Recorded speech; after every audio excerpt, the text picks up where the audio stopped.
जीवाला उद्धाराचा मार्ग, कल्याणाचं साधन म्हणजे ज्ञान.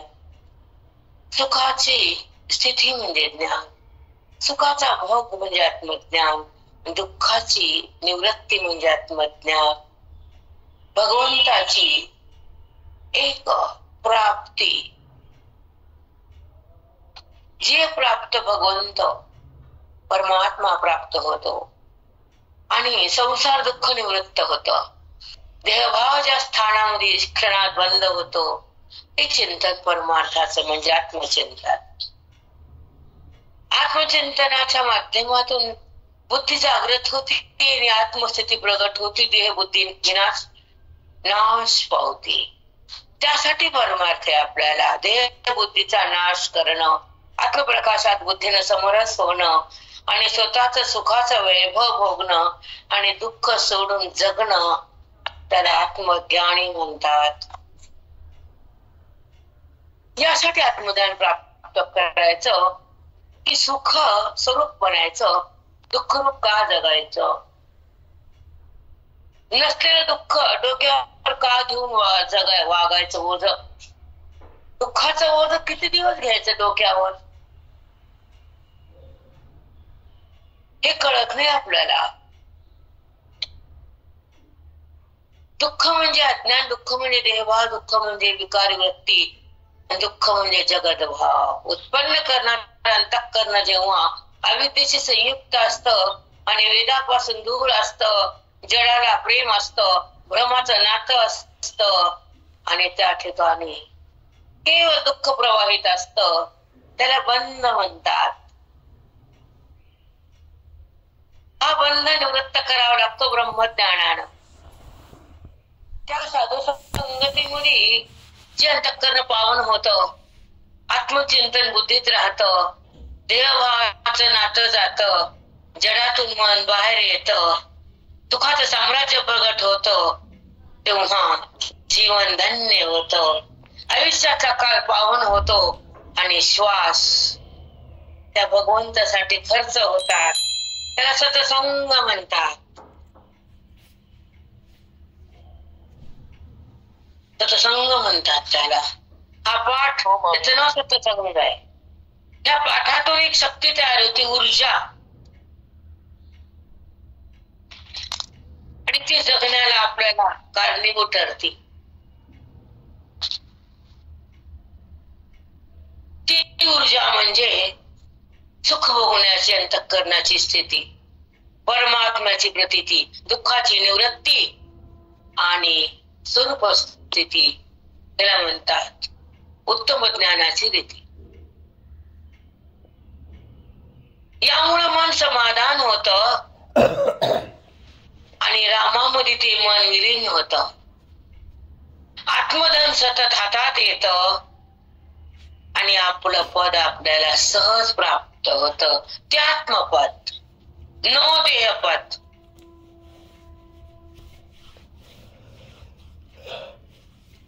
त्या जडामध्ये बुद्धीनं रमणं देहपद.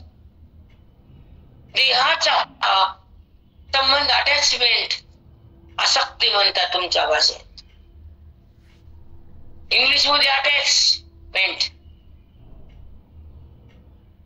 आणि व्यवहारामध्ये संबंध, वृत्तीनं केलेला अज्ञानामुळे देहाशी संबंध आणि त्यामध्ये उत्पन्न होणारं दुःख आणि त्या दुःखाचा अनुभव घेत जगणं आणि शेवटी तसंच शेवट त्या दुःखातच होणं. या अधःपतने आपल्या जीवनाचा देहाचा संबंध घेतच प्राण बाहेर जातो अधांतरी. लिंगदेह म्हणतात त्याला. एकटा प्राण जात नसतो, हे पण लक्षात ठेवा. त्या प्राणासोबत केलेले तुमचे कर्म, तुमच्या वासना, तुमचा मोह, तुमचे पाप पुण्य आणि ह्या देहाचे संस्कार ते प्राण घेऊन जातो ओरबडून बाहेर आणि हे तुमच्या ढ्याच्या खाली पडतो. स्थूल देहाचा भिंत कोसळती आणि मधला प्राण लिंग देह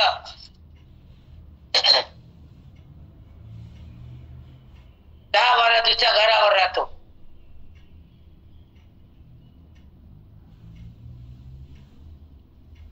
म्हणून सूक्ष्म देह आणि स्थूल देह जोपर्यंत कळत नाही, 3 देहाचा तुम्ही निराश करत नाही, ते ब्रह्मज्ञानाने होतो. स्थूल, सूक्ष्म आणि कारण. कोणी महाकारण मानले, कोणी मानलं नाही. म्हणून 3 देहाचा निराश करणं, आत्मप्रकाशात येणं, स्वतःचं साम्राज्य घेणं, मी कोण हे कळणं आणि सुखरूप होणं, हे वेदांताचं फल आहे, ज्ञानाचं फल आहे, गीतेचं फल आहे, श्रवणाचं महान फल आहे. भाग्यवान लोकांना हे मिळतं.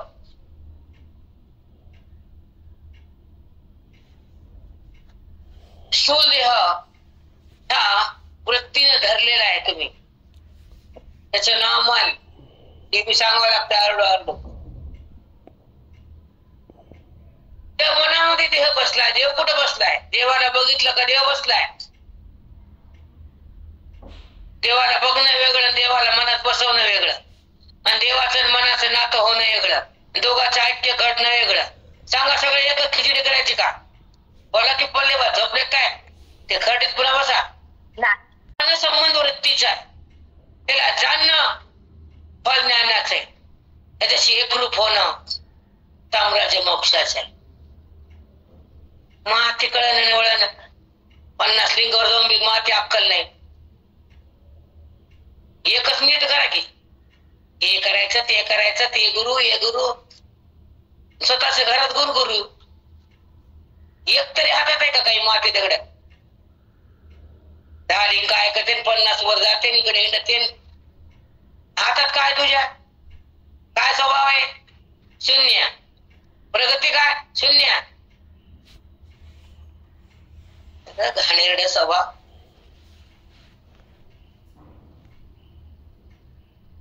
एका ठिकाणी जीव लावावं, एका ठिकाणी भगवंताला पाहावं, आपलं आत्मज्ञान हातात यावं, हृदयान धन्य व्हावं, मनानं राम व्हावं, वृत्तीनं स्वरूपाकडे जावं, जगतातून बाहेर यावं, स्वतःचं रूप ओळखावं. 50 लिंग घेऊन काय? कापूस केवढे, चिकट एवढे. जसाला तशी बाई, कोडग्याला कोडगी. दगड पाण्यात टाकला, कुठं पाणी चाललं मध्ये? बदला करा,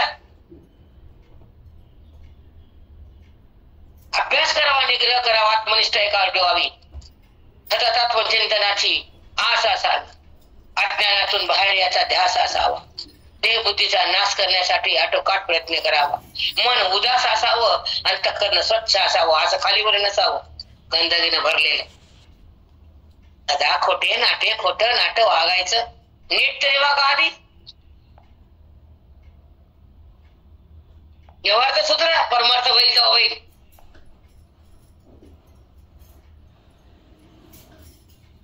म्हणून आत्मचिंतन कशासाठी असतं आणि साधूची संगती का असती, वेदाची संपत्ती आत का येते, अज्ञानाची राख कशी होती, हे सांगण्यासाठी ही ज्ञानेश्वरी आम्ही नसतो.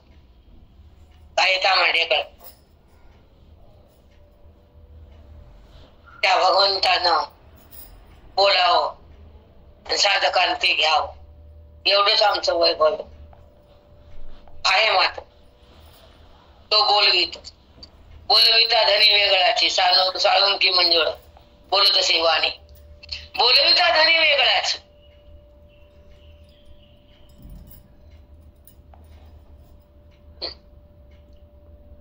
हो माऊली, साष्टांग दंड. त्याला जगाला ज्ञान द्यायचे, त्याला चिंता साधकाची. तुमचं पुण्य त्याच्या डोक्यावर बसले, मग ते तुमच्या पाशी यायलेत, परमात्मा बोलायलेत. एक वाक्य तरी पाठ करून सांगताना त्यात पप्प होते, म्हणतो बायका मूठ काढत नाहीत आणि अनुवाद करीत नाहीत. त्यांची इज्जत बाहेर येते ना, म्हणजे ती काही येत नाही कळते ना जगाला. तेरी भी चुप, मेरी भी चुप. कळाले का? चुप. हो माऊली, सांगितलेलं खरंच सांगता येत नाही माऊली, लिहिता येत नाही, कसं वाटतं ती असं म्हणते, मी तसं म्हणते, ती असं म्हणते, मी तसं म्हणते, ते घेतली, मी असं करते. काय प्रवचन सुरू होते संसारातला बाबा बाबा, पाट्याच्या पाट्या. 6 महिन्याचा विचारा, वर्षाचा विचारा, 12 वर्षाचा विचारा, माय मरायच्या आधीच, माय जन्मल्या कुठलं विचार 2-3 पिढीचे सगळं सांगते पटापटा पटापटा पटापटा. आणि अनुवाद ग तोंड बंद. कधी बोलणार? ढगात गेल्यावर बोलते ढगाला. एक तरी वारणीतून वाक्य यावं. आज हे मला कळालं, फोन मध्ये सांगावं. चित्तानंदात नाचावं, ओवी नवनाथ थैमान घालावं, आत्मसाम्राज्य भोगावं, वेदाच्या रसात जगावं, ध्येयभावातून बाहेर निघावं, पटकन आत्मपदी बसावं, आपल्या स्वरूपात रंगावं आणि आपलं स्वरूप आपणच भोगावं. त्या आनंदाला आपण प्रगट करावं आणि त्या आनंदामध्ये मनाने विराजमान व्हावं. त्याला आत्मसाम्राज्य म्हणावं. कळालं का? हो माऊली, काय सुंदर सब्जेक्ट, खूपच सुंदर. पाट्याच्या पाट्या बोलणं बंद करावं. संसारातलं कौट घाण सगळं ते किती पाठ असते असं म्हणले मी. एखाद्या वेळेने कोणता शब्द बोलला की त्याने गल्लीमध्ये पसरेला एक शब्द ऐकावं कानावर, सगळ्या गल्ली दौंडी पिट तिथे व्हायची. आणि अनुवाद ते पिटत गल्लीमध्ये दौंडी पिटती का?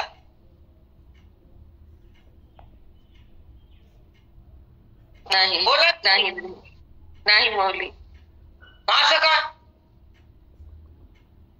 हो माऊली, जन्मोजन्मी तेच केले. जन्मोजन्मी ते केले ते सोपं वाटते, हे अवघड वाटते ना, येतच नाही. अधोगतीचं कारण आहे. अधोगती अधःपतन बुद्धीच नाही. त्या गोष्टीची चर्चा आहे आणि आहे त्या गोष्टीचा विचार आहे. आहे ती स्थिती बंद आहे, नाही ती तिथे चालू आहे. देह स्थिती चालू ठेवली आणि दौंडी पिटली. ती असं म्हणली, ती तसं म्हणली, तिनं असं म्हणावं का? चलू दे मग तुझा धिंगाणा, रोज तेच काम तुला.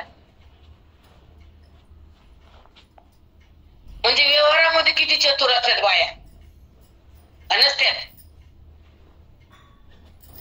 अति चतुर कधीतरी अनुवादाला तोंड उघडा. मी सांगू, मी बोलू. आमचे सत्संगातले वाक्य होते. सांगू मी महाराज, सांगू मी. महाराज तर बायकाला बोल देत नव्हती, मदार नव्हती, कोणाचीच मदार नव्हती महाराज पुढे बोलायचं. आमची माझी सुद्धा वरची खाली होत नव्हती.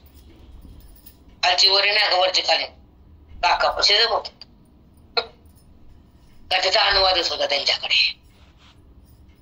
म्हणून संताच्या भट्टीत आपण टाकून निघावं आणि आपल्या संपत्तीत आपण आपली संपत्ती भोगावी. आत्मसंपत्ती ते सुख महाने, त्याच्या हृदयात जाणे तो संत महाने.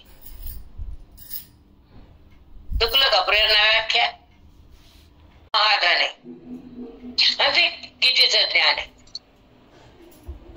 ओवीचं मनाला भाने त्याला आत्मधान म्हणतात. ओवीचं मनाला भाने, देहाची जाण कुठे द्यावा? परमात्म्याने अर्जुनाशी संवाद साधताना, असुरी संपत्तीचा ओहापोह करताना प्रत्येक ओवीतल्या शब्दाचा भावार्थ हृदयामध्ये टच होतो आणि मन उदास होत आणि असुरी संपत्तीला टाकायचा निश्चय होतो. दैवी संपत्तीमध्ये अंतःकरण येतं. हा ज्ञानेश्वराचा प्रसाद हृदयात येतो. तो साधक सुसंपन्न होतो.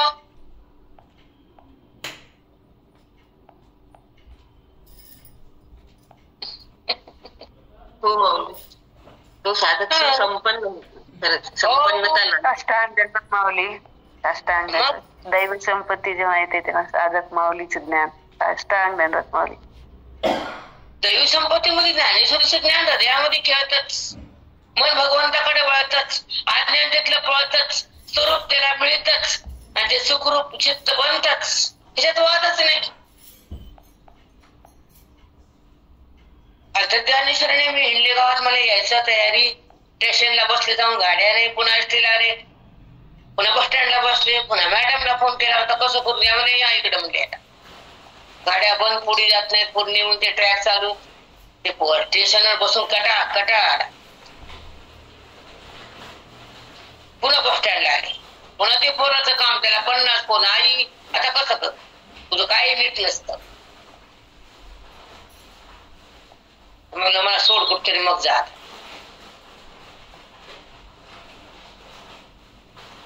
परेशान होते काल दिवसभर. बाहेर पण होते, सकाळी आवरणं होतं, बाहेरचे काम भरपूर होते. धन्यानुसार हातातलं काय काय पूजा करून ते आमच्याकडे बघायला जाताना कानगी बांधतात, नैवेद्य असतो, सोहळा असतं, 2 घंटे संपत नाही. ते सगळं आठवण निघाले. आणि कानगी विसरली. ते मला तू विसरली, तुला गाडी आली नाही, तू कोण नक्कीच आहे तू. म्हणलं कैलास कानगीच विसरली घरी, मग भेटली का तुला गाडी? म्हणलं बालाजी असा आहे म्हणलं आपला, चला मला घरी. कानगीच विसरली तेव्हापाशी गाडीच घेत गेली, दुसरी येत नाही म्हणजे. कळतं का म्हणलं तुला? मी म्हणलं विसरले त्याला. बघ मला बालाजी आपला कसं जाऊ दिलं तुला मला गाडी तिथं, चला मला घरी येतात. पुन्हा घरी, पुन्हा बस स्टँडला, पुन्हा आटायचं. तो पण असतो कोणतंच परमार्थ, ना बालाजी सोपा, ना देवी सोपी, ना ज्ञान सोपं, काय सोपं नसतं. म्हणून असुरी संपत्ती आणि दैवी संपत्ती, या दोन्ही संपत्तीचा वापर करताना श्रीकृष्ण परमात्मा अर्जुनाशी जे संवाद साधतात ते जगाच्या कल्याणासाठी आणि वृत्तीच्या बदलासाठी, अंतःकरणातल्या असलेल्या अभिमानाच्या नाशासाठी आणि अज्ञान निवृत्तीसाठी आणि आपलं सुख भोगण्यासाठी हे अध्याय, हे ओवी, हे चिंतन, हे गीता नाना रूपाने जाग केले आपल्याला.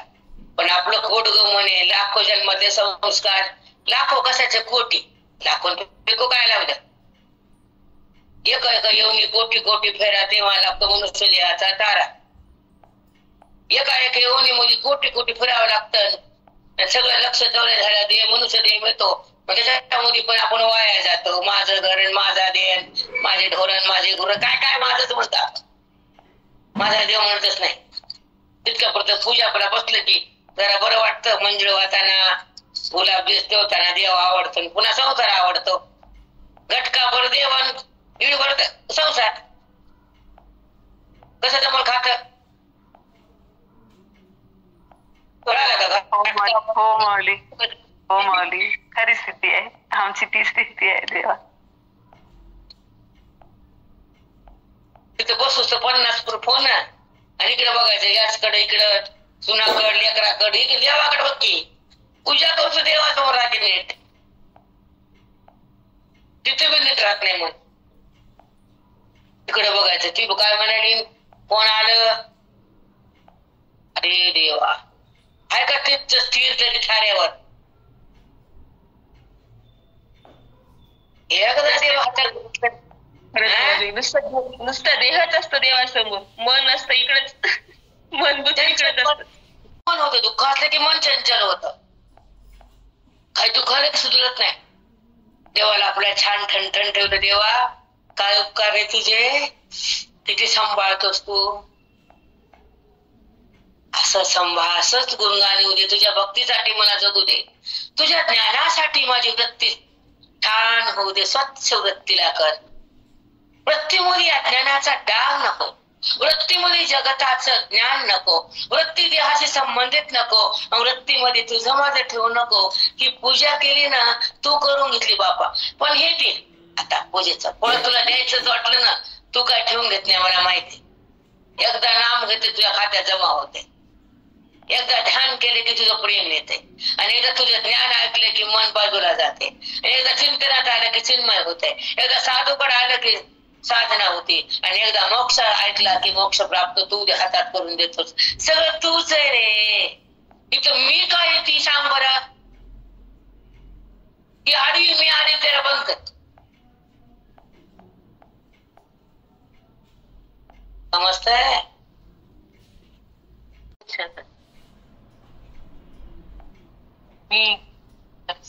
मी अडवते तेव्हा तू आणि मी.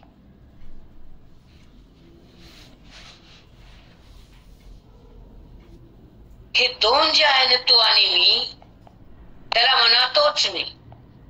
त्या वृत्तीला शिकवावं. तू मी करतोस ना बाप्पा, त्याच्यामुळे राग तयार होतो. दिवस मध्ये भरला जातो, अहंकार उत्पन्न होतो, ते तू आणि मी हे बंद कर देवा. आणि तोच मी तो अनुभव तयार कर. तुझं खातंय, माझं नाही, हे तू करावं लागतं, मला भोगावं लागतं. तू केल्याचं मला बघता येत नाही, कारण ईश्वर कृपा ज्ञानाला बी लागते, ईश्वराची कृपा संसाराला बी लागते, ईश्वराचं प्रेम मनाला घ्यावं लागतं, ईश्वराचं सान्निध्य हृदयाला घ्यावं लागतं, ईश्वराची ओळख बुद्धीनं करावं लागते, आणि ईश्वराचं स्वरूप वेदानं सांगावं लागतं, ईश्वराची प्राप्ती वेदांताकडूनच्या साह्यानं संतांना करून द्यावी लागते. हे सगळं तुला माहिती, पण तुझ्या पुढे मी सांगायले.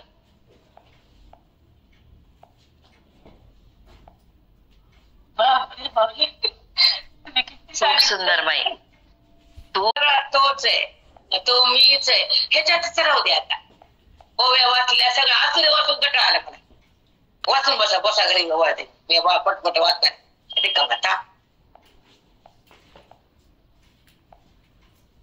मग ज्यासाठी माझा जन्म आहे, ज्यासाठी मी केलेलं कर्म आहे, ते कर्म तुझ्या विना नाही तर मी कर्मामध्ये कुठं आलो, मी करता कुठं झालं. मग मी जर करता नाही तर भोगता पण नाही.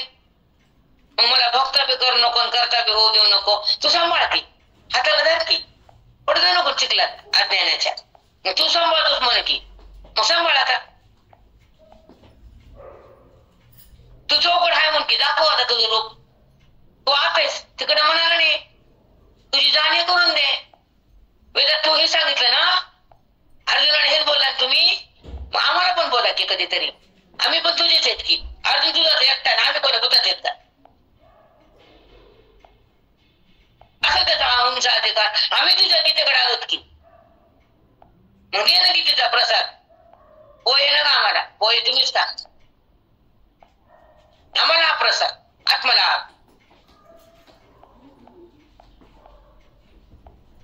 जसा अर्जुनाला तो ब्रह्मज्ञानाचा पाऊस टाकला, युद्धातून त्याला बाहेर काढलं, नात्याचा संबंध बंद केला, तेव्हा अर्जुनानं त्याच्या आजोबावर प्रहार केला.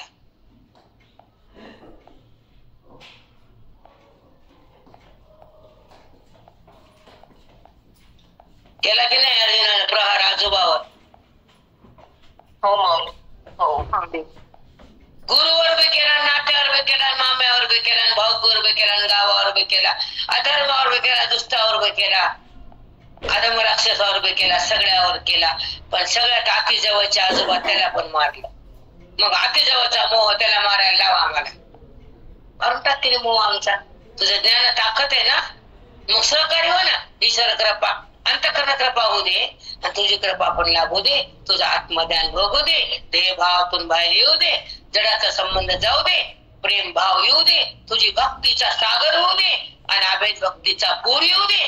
तुझं माझं नातं मला भोगू दे, वृत्तीचं भ्रम जाऊ दे, आत्मस्थिती येऊ दे, आणि जगताचा भ्रम संपू दे.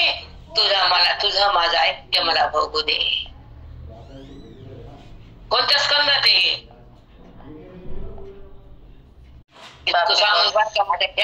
सुंदर आहे. काय देवाचं किती सुंदर मागितलं. खरंच आहे देवा, धर्म तुझ्या विना नाही, मग मी करता का? मी तर अकर्ता आहे, अभोक्ता आहे, असं तूच मला सांभाळ. अज्ञानाच्या चिखलातून तूच बाहेर काढ. तू चहूकडे आहेस तर ते तुझं दर्शन आम्हाला. तू आहे, तू आत आहेस तर तिकडे मला. आम्ही तुझेच आहोत, आम्हाला पण तू सांग. तसा तू गीतेचा प्रसाद अर्जुनाला दिला, तसा आत्मला आम्हाला पण होते. अर्जुनाला ब्रह्मज्ञानाचा पाऊस टाकलास, युद्धातून त्या नात्यातून बाहेर काढलास, तेव्हा त्यानं दृष्ट अधर्मी लोकांचे युद्ध केले. तसं तू आमच्या जवळ आहेस तर आमचाही तो मोह काढून टाक. अंतःकरणाची कृपा होऊ दे, ईश्वराची कृपा होऊ दे, धडाचा संबंध जाऊ दे, तुझं प्रेम येऊ दे, भेद जाऊ दे, अभेद भक्तीचा पूर येऊ दे, देहस्थिती संपून आत्मस्थिती येऊ दे, जगताचा भ्रम जाऊ दे, आणि ऐक्य मला बघू दे देवा, ऐक्य मला बघू. असं पोएट्री मागितलं असं कमवलं. किती छान मागितलं, किती अधिकारवाणी, किती उच्चवाणी. बापरे, किती अनमोल शब्द आहेत माऊली. जसं अर्जुनाला दिलं तसं मला दे. आता जे म्हणलं देतोच ना माऊली तू. असं आम्ही कधी मागतच नाही ना. असं मागितलं तर देतोच की नाही. खरंच आहे, असं मागायचं पण कळायला पाहिजे. मागावं ना, बाकी सगळं मिळतं मग आपोआप. गीताचं फलच आहे ना. अहंकाराचं जे पोर तुमच्या उकळ्यामध्ये हृदयात फुटत्या, ते बंद कर. तुझ्या गीतेचं बोलच ते अहंकाराचा नाश आहे. म्हणून गीतेचा प्रसाद तोच आहे. ते पोहे खाऊ गो अशी ठेवली की मरणाची लोकांचे पोहे काळजी न्यायचं.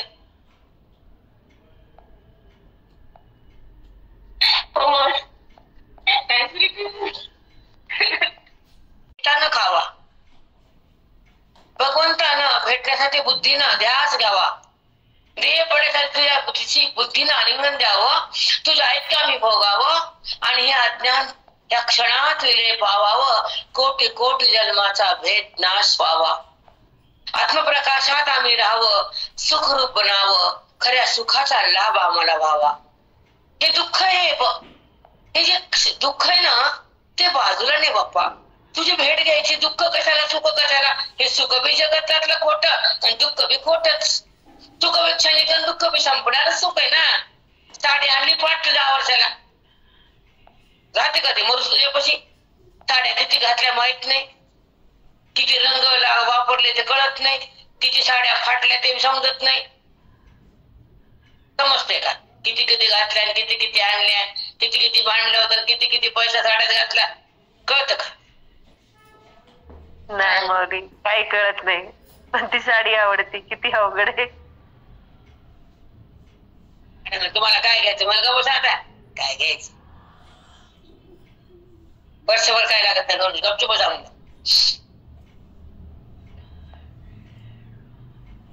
जेव्हा अधिकार वाढतो ज्ञान चित्तामध्ये ज्ञान खेळतो. ज्ञानेश्वरीची सेवा करती गीतेचा मेवा मिळतो. अहंकाराचा हेवा बंद होतो आणि मन ईश्वरामध्ये संलग्न होतं. एक रूप होतं. तेव्हा प्रसाद आहे गीतेचा. मन मनच नाही राहत ते भगवंतापाशी जातो. जगताकडे मन जाणं वेगळं आणि भगवंताचं होणं वेगळं. दोन्ही एकच. येण्याचा बाजार सगळा. मन भगवंताकडे जाणं गीतेचा बोध आहे. मन जगतामध्ये विहार करणं त्या विद्येचा हक्कार आहे. नाही त्या जगाला दाखवती मनाला तिथे खेळविती. दुःखामध्ये ते एक करती आणि वृत्ती सदा ज्ञानामध्ये रंगती. आणि हातात गीता धरती बाई वाग माय. एक एक श्लोक तर हृदयामध्ये मांडून घेणार. रोजचा दिवस आजच्या दिवशी कोणता शब्द कोणता गीतेतला बुद्धीने ग्रहण केला आणि हृदयामध्ये गीतेचा बोध आला. ईश्वराच्या अंतःकरणाचा संबंध करता आला. एका एका ओळीचा प्रसाद झाला. संताच्या सानिध्यामध्ये हा आयुष्याचा लाभ झाला. महावाक्याचा अनुभव आला आणि जीव धन्य झाला. जीव धन्य झाला. सांगा बरं आता अनुवाद आम्हाला. बोला की झोप आली का काय. जेव्हा गीतेचं वाचन होतं तर पाप जातं हे तितकंच खरे. अज्ञान जातं हे तितकंच बरे. दोन्ही बी सांगायला पाहिजे. ज्या घरात गीता वाचते ते मंदिर बनतं ते बी करे. जेव्हा गीतेच्या लहरी तुमच्या घरात असतात ते पण वास्तू शांत होतो. अरे म्हणे मॅडम किती शांत वाटतं तुमच्यात. समाधान त्यांचे पेशंट आले पळावं लागतं घरी. मी होते मला अर्धी कायच वाटलं शांत एक कोणी होत नाही पण समाधान काय म्हणे. मला त्याला काय माती कळत म्हणजे करतात ना देवाचे रुद्र पिद्र सत्यनारायण सगळं करतात. त्या बामणाचे बाप आहेत त्याचं फले म्हणजे वाचतोत. कर्माने सताचराने साधू सेवा त्या पैशाचा विनियोग चांगल्यासाठी धर्मासाठी ते वास्तू अगदी सुंदर बनतो. तिथलं धन जर साधूला संताला गरीबाला जर गेलं तर ते लक्ष्मी तिथली खंडित होत नाही. कधीच नाही. इधर लक्ष्मी ज्ञान लक्ष्मी वैराग्य लक्ष्मी संतान लक्ष्मी वीर लक्ष्मी धैर्य लक्ष्मी धन्य लक्ष्मी अष्टलक्ष्मी असे वस्ती त्या ठिकाणी ज्ञानामध्ये असते. म्हणून हा पाठ इथं होतोच होता. कोटी यज्ञाचं पुण्य असतं. महाकुंभ असतो. कळण्यानं वळण. वेदाचं ज्ञान म्हणजे काय रस्त्यावर पडले का. संताच्या मुखातून जेव्हा गीतेची संपत्ती बुद्धीला भेटती अनुभूती परमात्म्याची येते आणि जड विलय पाव भ्रम नष्ट होतो, परमात्मा स्पष्ट होतो आणि अंतःकरण बाधित होत. ईश्वराचा बुद्धीचा संगम होतो आणि लिंग देह नष्ट होतो, आत्मा प्रगट होतो. तेव्हा जगत नसून जगत ईश्वरचा उघड आपल्याशी एकरूप होतो. तेव्हा तो साधक तात्यापर्यंत जाऊन धन्य होतो. त्याला म्हणतात गीतेचा प्रसाद. ओवी धरली वाचली खाली केळण आली घरला. वा ग गीता तुझी होईल पुण्य. पण गीतेच्या श्लोकाचा भावार्थ हृदयामध्ये जेव्हा विराजमान होतो आत्मधन हातात येत आणि हा जे विकार, भ्रम, जी वासना त्याच्या अंकुर एक एक जुळू लागतात, परमात्मा कळू लागतो. तेव्हा ते ब्रह्मपद मिळत. त्या क्षणाला मी कोण कळत. तो क्षण आयुष्यातला भाग्याचा, तो होतो मोक्षाचा. तो क्षण मोक्षाचा असतो. त्या क्षणात मोक्ष एकदाच होतो. लग्न लागले ती बाई म्हणते मी त्या घरची. एकदा साक्षरता पडली, रोज लग्न नसतं. मी त्यांची म्हणते झालं संपलं माहेर बाज. ते मी आडनाव गेलं, हे आडनाव आलं. काका म्हणायचे अक्षरा पडली ती बाई म्हणते मी त्या घरची. एकदा अक्षरा पडली ती आडनावच उतरून जाते. आणि तुम्हाला हजारदा ब्रह्मभाव बोध सांगितला, तुम्हाला येत नाही ब्रह्मपद. सांगा चुकलं का महाराजांचं? सांगा. नाही माऊली बरोबर आहे. एकदा अक्षर टाकून म्हणले तू त्यांची किती बाई म्हणते हो मी द्यायची. असं का? ते म्हणले हजार लग्न हजार जन्मन. गेलं कुठं बाजूला ते लग्न हजार लाख जन्मला कोटी. मग संस्कार तेच ना. वेदाचे संस्कार कुठे, गीतेचे संस्कार कुठे, सत्संगाचे पुण्याचा साठा कुठे, वेदाचा सागर कुठे, भावाचं साम्राज्य कुठे. म्हणून कोटी जन्माचा संस्कार घालण्यासाठी साधूची संगती, वेदाची संपत्ती आणि गीतेची अनुभूती ज्यांना मिळती तो जगात त्रिलोक्यात महान असतो. तर त्याच्यापेक्षा आत्मधन असत. मला हे बोलायचं, मला बाकी काय बोलायचं. गीतेमध्ये आत्मधन आहे आणि ते धन जर बुद्धीने होईल श्लोकातून काढलं तर ती बुद्धी राहत नाही, ब्रह्म हो. समजला प्रयास का नाही? हो माऊली कळाला कळाला. खरंच लोकातलं आत्मधन बुद्धीनं काढलं तर ती ब्रह्म होते. ती बुद्धी राहतच नाही. पण त्या बुद्धीला त्या श्लोकातलं आत्मधन कळतं का? खरं सांग बरं परिणाम. आता खोटं म्हणणं माझ्या पुढे नाही माऊली खोटं बोलत नाही. काहीच कळत नाही. नुसतं वाचतो पण एकाही शब्दाचा अर्थ कळत नाही. जेव्हा श्लोकाचा बोर ज्या चित्ताला चिटकतो फक्त भटकत नाही, ते भगवंताकडे जात. ते एकरूप होत स्वरूपाशी, आपल्या मूळ स्वरूपाशी भिन्न होत ते अंतःकरण. ते आत्मधन लुटत. व्यवहार जरी केला तर त्याला त्याचं काही नाही वाटत. किती आघात करा जगाला त्याच्यामध्ये काहीच परिणाम होत नाही. तो पण आहे ब्रह्मज्ञान. तो पण आहे. म्हणून सतत चिंतन, सतत नामस्मरण, सतत दान धर्म सगळं पूरक पाहिजे. सगळं तारक पाहिजे. म्हणून ओवी वाचताना कळावे, श्लोकातलं ज्ञान मिळावं आणि जे देहाचा संबंध तो संपावा. हे आयुष्यात ह्या साधावं. मनुष्य येऊन येत पुन्हा नाही रे बा. पुन्हा आपल्या आयुष्याचा काळ परमार्थाला घाल. आपला टाइम आपण मस्त करा. 3 महिने 4 महिने खाडे करून काय हातात येत नसतं म्हणून खाडे नाही करायचे. आपलं धन, आपलं मन, आपलं तन, आपलं आत्मधन आहे. आपलं मन त्या गीतेमध्ये व्हायचं, श्लोकाकडे यायचं, ओवीमध्ये राहायचं, स्वतःला स्वतः पाहायचं, जीवन मुक्त व्हायचं. जमलं का नाही? अप्रतिम हो माऊली छान सांगितलं. खरंच आहे माऊली. गीतेच्या लहरीनं वास्तू शांत होती. गीतेच्या वाचनानं घर स्थळ मंदिर होतं. आणि जेव्हा संतांच्या मुखातून गीतेची संपत्ती भेटते तर अनुभूती परमात्म्याची, जडाचा विलय होतो, भ्रम नष्ट होतो, परमात्मा स्पष्ट होतो, अंतःकरण बाधित होतं, मन ईश्वरात एक होतं, आत्मा प्रगट होतो, लिंग देह बाधित होतो, जगतातला जगदीश्वर प्रगट होतो. तेव्हा त्याला गीतेचा प्रसाद म्हणतात. लोकाचा भावार्थ हृदयात विराजमान होतो, आत्मधन हातात येतं, वासनेचा विकाराचा अंकुर जळून राख होतो, ब्रह्मपद मिळतं, मी कोण कळतं, तो क्षण भाग्याचा असतो, तो क्षण मोक्षाचा असतो, वेदाचा सागर पुण्याचा असतो, आत्मभाव साम्राज्य आपल्याला भोगायला मिळतं, कोटी जन्माचे संस्कार जायला साधूची संपत्ती लागते, गीतेची अनुभूती यायला श्लोकाचा भावार्थ हृदयात सांगावा लागतो, त्याच्याजवळ आत्मधन येतं, ती बुद्धी श्लोकातून ते आत्मधन काढते तेव्हा ती ब्रह्म होते. श्लोकातला बोध बुद्धीला चिटकतो तेव्हा चित्त भरकटत नाही, ते मूळ स्वरूपाशी एक होतं, अंतःकरण परमात्म्याशी अभिन्न होतं, तेव्हा मग व्यवहार झाला, दुःख आलं तरी ते ढळत नाही, विकार तिथे उठत नाही.